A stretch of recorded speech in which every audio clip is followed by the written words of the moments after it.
Hello, I'm Ramiro. This is... My name is Serena. And I'm T, and this is Chillaxing. Just, before we get started, I want to introduce you to my cat that probably will keep jumping up in this film at some point or another. And her name is Galaxy, so don't mind her. She's just one of our little extra hosts that might pop up here and there. Let's get started on one of our first topics. And the first topic is, I was actually looking at a video a couple of days ago, and it was some black families that were talking about black boys, how they're raising their black boys as to how to handle themselves when they're around officers, and pretty much just growing up, just teaching them on how to grow up black, what to expect, because now, I mean, this has been going on practically forever. I mean, the racism, how cops are treating black people. What do y'all think about that? How they're having to raise them to be different from everyone else? Well, to me, it's just like it's just kind of like religion. There's always been battles, division, one form or another. So when you grow up in a town with multiple religions, you have to learn to respect certain people a certain way and not cross certain lines. And that to me is the same thing. We know cops have these lines that they draw, and we just kind of have to be careful not to cross them. Or maybe sometimes, they draw the line too far, and we kind of have to push back a little bit. But to me, it's just the same battles that's been going on. And yeah, teach people how to be respectful of other people and their expectations. It's something that you got to do. But why is it then that as a black man, you have to be taught to believe that you're going to always be this big black Hulk monster looking thing for the officers, so that you... Okay, let me say, I have two big sons, huge, and I've always had to teach them that, especially my middle son, because he's got shoulders this wide, and he's that big, and he played football, and where he feels his comfort zone being close to you is not necessarily where your space is good. So I've always had to tell him, where you think is you outside of someone's space, take 2 steps back, cause you still in a space, and so they're always considered a threat, because they're big guys, and I don't feel it's just that. I think as we're seeing in this Trump age, it's not just about their size. It's not just that they're black. And I don't think it just affects the black people. I think if you're a minority, that you're targeted. And I don't think it's just males. I think it's females. It's what was her name? Sandra Bland? Oh, yeah, Sandra Bland. And it's other females. I want to say Corey. I forgot her last name, but I know you know what I'm talking about. So I don't feel like it's that, and I feel like that they feel like that if we're not white or Caucasian, that we're a threat. And I've seen old people where they took down an old lady that was 89 years old, and so I feel like that they just that certain cops, even cops that are not white, feel like that anybody that's not a Caucasian is a threat. Well, they get trained this way too. Yeah. Like in their training, what's that word? I was in fear of my life, something to that degree. Right. That they tell them to say to justify their reason for killing or injuring another person. And then you got something they might teach them in the class too, like most resisting arrest cases come from people of color. Well, that those numbers get skewed because they're saying, oh, he's resisting all the time. But then they're trained, well, this is the way it is, you have to be prepared for it. And so the racism does come in to the training aspect too. But it's hard to blame them. They do have a dangerous job. They don't know who they're getting involved with ever. Unless they recognize you, it's really hard to say. I mean, even people in handicapped people in wheelchairs getting shot. Because it's hard to say, well, was that kid trained to be a killer or something? And that's true. And don't get me wrong when I'm saying that they feel that they're a threat. That I feel that that's true for all police officers. I feel like there's a lot of good officers out there who put their lives on the line every day, and they have to be scared, and their families have to be scared of whether they're going to come home or not. Because we do, unfortunately, we have people that are not afraid of cops, that feels like that they can get away and do anything, and so they put everybody at risk. And so therefore, cops that probably want to be good cops are not as good as they want to be because they're scared for their lives. I feel like it's a double-edged sword because you do have some good cops out here, and I always want to make myself believe and stay aware that there are good cops out here. However, you have a lot of people that become officers because they were bullied in school, they were punks in the community, now you got a badge and a gun so you can legally shoot and harass somebody and get away with it. And I know even in my personal life that it's been situations where I've been harassed. I've had so many things happen to me, show proof that it's happened, but they will disregard me because I'm black, treat me like I'm the criminal, and then sit here and abide by and sit here and listen to everything that white person said, or listen to that other person just cause, but will completely disregard everything I said, all proof I've shown. This person ain't gotta have no proof whatsoever, but if they say something, that's just what it is. We just had a situation on the 4th of July.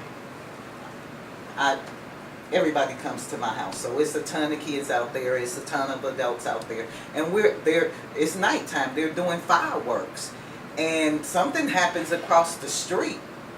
But the first thing we did was we was like, everybody, get your stuff, get in here, get up, because we didn't, just because it was so many of them there, we didn't want to take a chance that one of our children would get hurt or harassed or why are you see we over here, why are you still doing fireworks, that could hurt us or something. So we had to make them stop what they were doing, which was enjoying doing their fireworks. So because we didn't want to take a chance that it would be misconstrued if something went the wrong way. You really, people want to think they control fireworks. They don't. they do go where they want to. Yeah. And so we had to make sure that they were in a safe space. So we made them put their stuff up, and then eventually after they were there for a while, my daughter and my niece went over and was like, how, can we continue? Because it's a time limit at night that you can do stuff. They got stuff, and how long are y'all gonna be here? And we were scared for them to go over there. It was like, hey, make sure that y'all respectful. Make sure that y'all don't, And like I said, it's not just our young black men. We're concerned about our young black men because they're leaving us in droves, to jail, to being killed, sent to the military, whatever. We're losing them in droves, and they're supposed to be the backbone of our families, and we're losing them. I think what some kind of that it comes down to is lack of social cohesion.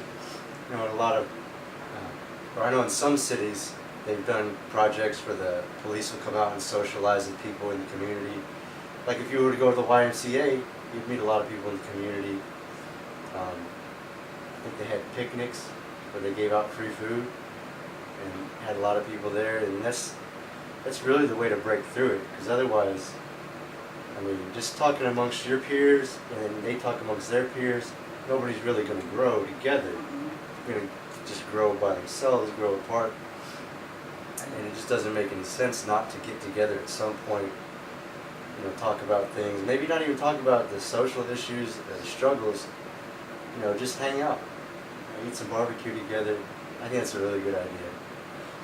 I actually agree with you, because then they know people in the community, and so then when they pull up to your house, you're not just assumed to be a suspect. Mm-hmm. and when I lived in Georgia, the police actually drove their police cars home. They had them. They have them all the time, and so that way, you knew that it was a cop. He knew who his neighbors were, and so, you know, I don't think it helped as much as what you were saying, but I knew that if something happened, it was a cop that lived 2 doors down. I didn't have to go. I don't have to call you. I can go send one of my kids to knock on your door. Hey, come up here. Something's going on. Yeah. That's still very beneficial, though. It is. Because you learn a lot about people and you learn how to deal with them. Because, you know, something I could say personally, it may sound stereotypical, but black people can be louder sometimes than other people. And so you kind of have to like get used to that. You can tell a lot of cops can tolerate a lot of different people, but then there's some cops that you know you go a little bit further than what they're used to, and they're like they get all scared and freaked out. But you know what? You made a key point, though, because we as black people, we do have to know certain limitations. Like you said, talking loud is good at a park. Talking loud is good at a game. Talking loud may be good if we're all together and it's a social gathering. However, talking loud is not good when you're trying to report a problem and you're at this officer, and then you expect him to treat you with the same respect, and you maybe the perpetrator could just be as calm as can be, and they're not going to take you seriously because you're over here just loud mouth and acting like, and then another thing too is ghettoness. It's a time and place for everything. You can't be ghetto everywhere neither. Okay, you just can't. I mean, that's not gonna do no good neither. Appearing threatening towards an officer too is no good. Now, I don't feel like just because you're height, you're a threat. Because you have broad shoulders or you're a big statue that you're a threat. You know, it's all in how you approach a person. It could be somebody, like you said, a kid. If you go overseas, you got kids that are trained practically from birth to be killers. Yep. And the least person you expect to kill somebody will be a kid, and you walking around over here being nice to this kid and having sympathy because he's a kid. Next thing you know, that's the one that done pulled a grenade out on your behind or pulled a gun out on you and just messed you all the way up. So, I mean, it is certain ways that we do need to approach officers, too, and handle ourselves around officers. But we should never have to be afraid of an officer for fear that if we just live in our life, that something bad can happen to us. I know I've been pulled over just for having a nice car. And the man couldn't even tell me what he pulled me over for. He just pulled me over for driving a Cadillac while black and young. I'm like, gosh, really? Yeah. But like, I got stopped because my tail light was out. But at the time, so much stuff was going on. I was so nervous. I couldn't do anything. I wanted to just get out my car and get down on the ground and just to be like, just don't shoot me. I don't care. Write me a ticket. Do whatever. Just don't shoot me. But that's how afraid I was at that time, that I was just shaking in my boots. Okay, my light was out. Write me a ticket. But he was like, why are you so nervous? I'm like, why am I not? You know, and so of course when you get nervous, then they think something else is going on, that you're nervous, and it's not. It's because of the situations that I'm seeing on the news, that I'm seeing on Facebook, that, you know, that they're pulling old ladies out of their cars and probably your pocketbook. You know, you don't want to have to pay anything. So like, how much is he going to charge you? Right. If I'm, my thing is that if I'm breaking the law, then I don't have no problem paying for that. I really don't. I know other people don't feel like that, and sometimes that get dragged out for months and months and months and years and years and years. But don't harass me because I'm not breaking the law neither. I got pulled over one time. Now, okay, y'all know when the Legends was when they was first building up stuff, how they was doing the streets and stuff. So let me see, this would have been State Avenue, I believe. No, this would have been Parallel, actually, I think. No, it was State Avenue. It was State Avenue. They had construction going on there, and at one point it was just one way traffic, or one lane traffic, one lane. Now I gotta be going 20 or less in the one lane. For one, it's a one lane traffic. It's pretty congested, and then it's a crap load of potholes on the ground. So I'll be damned if I'm about to speed, risk messing up my tires or my vehicle, period, because that's a whole lot of money just to put in your vehicle. Now I done messed this up driving over some potholes fast. Do you know they pulled me over for going too slow in a construction site? I mean, seriously, they pulled me over for this. When I asked them what did you pull me over for, they can't even tell me what they pulled me over for. I got one cop sitting here talking to me about nothing. I got another cop peeking through the window of my truck to see if I got anything illegal in my car, because they can't just up and say we gonna search your vehicle, because I don't have to let you search my vehicle. I haven't done anything.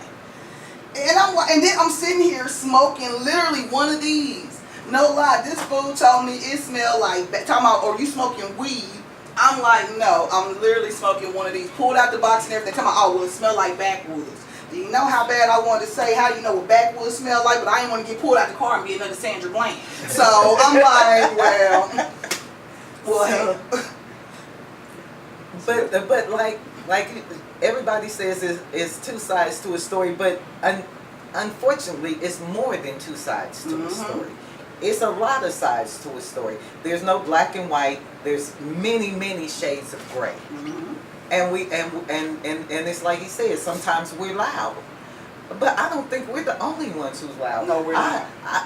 My daughter's godmother is Venezuelan. She's and that big, and she's the loudest person I ever seen in my life. I know some white folks that is loud. But it's a time and place for everything, like she said. And when you're getting pulled over, that is not the time to be loud and ghetto. It's not. You have to carry yourself in a certain, way, because otherwise you're making yourself a target. You're making yourself a target. My daughter got pulled over in high school. I had told her not to drive the car. She didn't have the tags, and she got stopped. I said, I told you not to drive. She calls me. She's going off. She's this big. She's going off, and you can't take my car. And I'm like, shut up. Shut up. I was like, first, you're in the wrong. You're driving the car that's not tagged up. You knew you wasn't supposed to be driving the car, but you wanted to floss in front of your friends. You got a car. That's your fault. But secondly, don't make yourself a target by talking to this police officer crazy. Do not do that. Don't get loud. Don't talk crazy. That's not going to help the situation. You can talk to him. Hopefully, if you calm down, since you live right up the street, he'll let you take the car home. But if he doesn't, that's your fault. You broke the law. He didn't. You just got stopped, and you're not happy that you're finna have to pay some money. And I think also it's kind of has to do with your upbringing. Black people and white people and mixed like me we're all taught different things, and we all watch different types of movies. So for me personally, I grew up admiring lawyer movies, and I learned how to talk to a judge real early, because even a lawyer has to talk to a judge the right way. So for me, having a controlled conversation is really something I grew up watching all the time, learning from. Depending on what type of movies you're in, what type of household you're in, you may not learn to talk calmly or explain yourself very well. And then we also know there's that suspicion that you're always going to have on your back. And so it's really hard to talk your way out of certain situations, even though you want to. And sometimes you just have to learn just to be quiet and give in.